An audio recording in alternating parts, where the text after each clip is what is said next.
Berjumpa lagi di pembelajaran kita hari ini, yaitu di tema 3. Ibu guru berharap semoga anak-anak semua tetap dalam keadaan sehat dan tetap semangat ya. Nah, sebelum kita memulai pembelajaran kita hari ini, mari kita meminta pertolongan kepada Tuhan di dalam doa. Kita berdoa. Segala puji syukur kami panjatkan ke hadapan hadirat-Mu ya Bapa, menandai segala berkat dan pertolongan yang selalu Engkau nyatakan dalam kehidupan kami. Pada saat ini Tuhan, kami akan belajar. Kiranya Tuhan menyertai pembelajaran kami ya Tuhan, serta memberikan kami kekuatan serta kesehatan agar kami dapat belajar dengan baik. Di dalam nama Tuhan Yesus Kristus, haleluya, amin. Ya, anak-anakku sekalian, hari ini kita akan belajar tema 4C, peduli terhadap makhluk hidup, subtema 1, hewan dan tumbuhan di lingkungan rumahku, pembelajaran 5 dan 6. Anak-anakku bisa membuka buku cetaknya di halaman 28. Nah, materi kita hari ini yaitu mengidentifikasi informasi tentang kondisi lingkungan dan pemanfaatannya. Salah satu contoh sumber daya alam adalah tanaman. Setiap jenis tanaman memerlukan lingkungan yang berbeda agar dapat tumbuh dengan baik. Jadi, anak-anakku sekalian, tanaman tidak semua dapat tumbuh di lingkungan yang sama. Nah, tanaman ada yang tumbuh dengan baik di dataran tinggi dan ada yang tumbuh dengan baik di dataran rendah.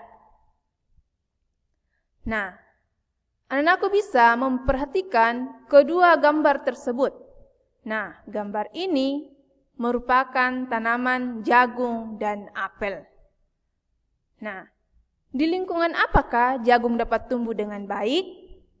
Nah, jagung dapat tumbuh di dataran rendah. Sedangkan di lingkungan manakah apel dapat tumbuh dengan baik? Nah, apel ini tumbuh di dataran rendah. Nah, anak-anakku sekalian, selain jagung, tanaman yang dapat hidup atau tumbuh di dataran rendah adalah padi. Nah, umumnya padi dapat tumbuh di segala jenis tanah. Namun, yang terbaik adalah jenis tanah yang dapat menahan air, seperti di lembah sungai. Di lingkungan sawah dengan pengairan yang baik, padi dapat ditanam 3 hingga 4 kali berturut-turut dalam 1 tahun. Sedangkan di lingkungan dataran yang mengandalkan air hujan, padi hanya mungkin ditanam 1 hingga 2 kali dalam setahun. Nah, anak-anakku sekalian juga bisa membaca teks tentang padi di buku cetak di halaman 29. Nah, selanjutnya, selain apel, tanaman yang dapat hidup juga di dataran tinggi adalah teh. Tanaman teh umumnya tumbuh di dataran tinggi dengan curah hujan yang sangat tinggi. Tanah yang cocok untuk tanaman teh adalah tanah yang mengandung banyak humus. Berbeda dengan padi, teh tidak memerlukan banyak air saat masa awal tanaman. Sedangkan semakin tinggi daerah penanaman teh, semakin tinggi pula kualitas teh yang dihasilkan. Nah, anak-anakku sekalian, jika teh ditanam di dataran rendah, maka kualitas teh yang dihasilkan akan menjadi rendah. Anak-anakku sekalian, setiap wilayah di Indonesia memiliki kenampakan alam yang berbeda-beda. Suatu kenampakan alam tentunya memengaruhi kondisi lingkungan dan bentuk pemanfaatan yang dapat dilakukan oleh masyarakat sekitar. Anak-anakku bisa memperhatikan kedua gambar tersebut, yaitu seorang petani teh dan nelayan ikan. Nah, gambar A merupakan kenampakan alam yang berada di dataran tinggi. Nah, di daerah dataran tinggi ini dimanfaatkan masyarakat sebagai petani dan tempat untuk perkebunan teh atau cengkeh dan sayuran. Dan bisa juga dijadikan sebagai tempat objek kegiatan wisata untuk menambah perekonomian masyarakat setempat. Nah, kemudian gambar yang kedua merupakan kenampakan alam yang berada di dataran rendah atau pesisir pantai. Nah, di daerah ini masyarakat banyak memanfaatkan sebagai nelayan untuk menangkap ikan atau sebagai petani garam. Dan pesisir pantai ini juga dapat dijadikan sebagai tempat objek wisata. Nah, anak-anakku sekalian, di daerah dataran tinggi, masyarakat setempat tidak dapat memanfaatkan sumber daya laut untuk menangkap ikan atau sebagai petani rumput laut. Nah, begitupun sebaliknya, masyarakat yang berada di pesisir pantai tidak dapat memanfaatkan sumber daya alam yang berada di dataran tinggi.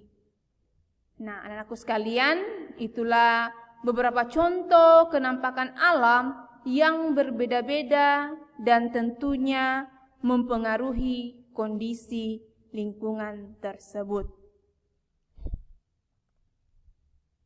Nah, kita lanjut, yaitu mengapresiasi karya seni kolase. Nah, anak-anakku sekalian, apresiasi adalah penilaian atau penghargaan terhadap suatu karya seni, mulai dari mengenali, menilai, dan menghargai makna atau nilai-nilai yang terkandung dalam karya seni tersebut. Nah, hasil karya seni dapat diapresiasi atau dinilai melalui pendapat. Nah, anakku sekalian, berikut ini gambar contoh kolase. Anak-anakku bisa memperhatikan contoh apresiasi pada gambar tersebut. Nah, adapun contoh apresiasinya yaitu karya kolase ini bagus dan indah. Menurut saya, kolase ini akan lebih baik dan indah jika ditambahkan bunga-bunga kering. Nah, anakku sekalian, itulah contoh cara mengapresiasi karya seni kolase. Nah, kita lanjut di materi pembelajaran 6. Anak-anakku bisa membuka buku cetaknya di halaman 34. Nah, kita harus senantiasa menjaga kesehatan tubuh. Kita dapat melakukan olahraga secara teratur. Olahraga biasa dilakukan di lapangan. Di lapangan banyak tanaman. Kita berkewajiban merawat dan menjaga tanaman. Tidak menginjak tanaman merupakan salah satu kewajiban kita.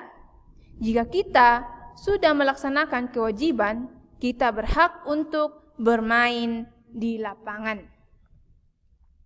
Nah, kita lanjut dengan membuat daftar pertanyaan untuk wawancara. Nah, wawancara bertujuan untuk memperoleh informasi tentang suatu hal yang belum kita ketahui.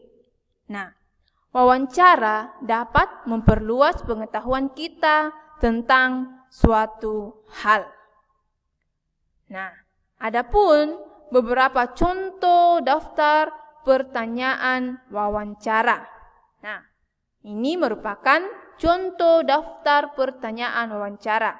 Yang pertama, siapa nama Bapak? Kemudian pertanyaan yang kedua, sudah berapa lama Bapak bekerja sebagai pedagang? Kemudian yang ketiga, mengapa Bapak memilih bekerja sebagai pedagang? Kemudian yang keempat, di mana biasanya Bapak berjualan?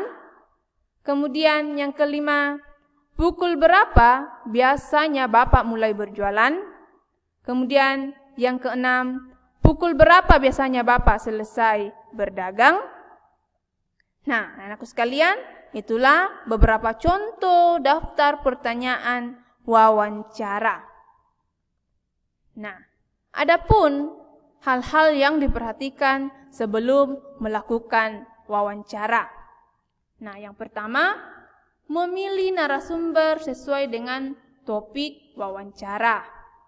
Kemudian yang kedua, hubungilah narasumber untuk meminta kesediaan dan jadwal wawancara. Kemudian yang ketiga, persiapkan daftar pertanyaan dan berbicaralah dengan santun.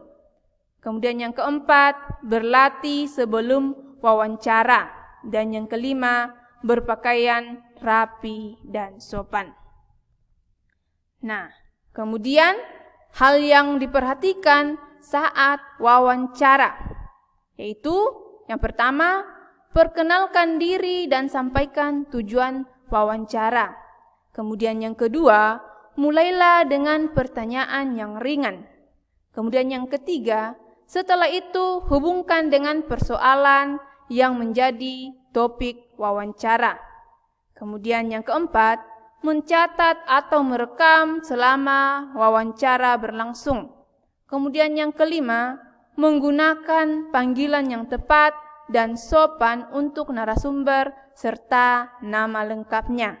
Kemudian yang keenam, hindarilah pengulangan jawaban dan pertanyaan yang berbelit-belit. Nah, anak-anakku sekalian, itulah hal-hal yang perlu diperhatikan saat wawancara. Kemudian hal yang harus dilakukan setelah wawancara. Yang pertama, mengucapkan terima kasih.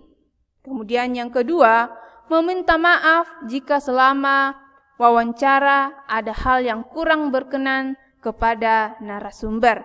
Kemudian yang ketiga, mohon diri dengan sopan.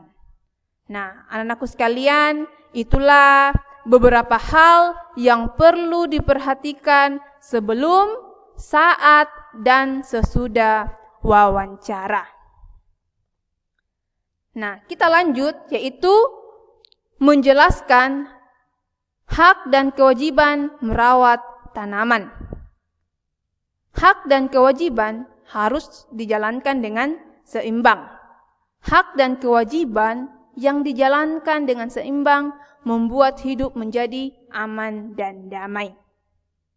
Hak dan kewajiban tidak dapat dipisahkan. Contohnya, setelah melaksanakan kewajiban merawat tanaman, kita berhak untuk memanfaatkan tanaman tersebut. Misalnya, dengan menikmati keindahannya atau menikmati buah yang dihasilkan dari tumbuhan tersebut. Nah, itulah hak dan kewajiban kita dalam merawat tanaman. Nah, anak-anakku sekalian, kewajiban yang dilaksanakan dengan baik akan menciptakan hal-hal berikut. Yang pertama, terciptanya keluarga yang harmonis. Kemudian yang kedua, peraturan bisa dijalankan dengan baik. Kemudian yang ketiga, tidak ada orang yang merasa terganggu. Kemudian yang keempat, hidup rukun dengan sesama. Kemudian yang kelima, tercipta keamanan dan kenyamanan di sekitar. Kemudian yang keenam, tercipta kebersihan, keindahan, dan kesehatan di sekitar. Nah, anak-anakku sekalian, itulah hal-hal yang tercipta jika kita melaksanakan kewajiban kita dengan baik. Ya, anakku semua, itulah penjelasan materi dari Ibu Guru hari ini. Semoga apa yang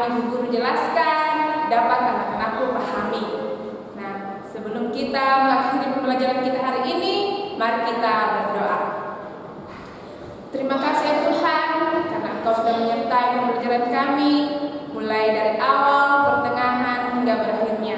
Semoga apa yang Ibu Guru jelaskan hari ini dapat anak-anak kami pahami guna menjadi bekal untuk masa depan mereka.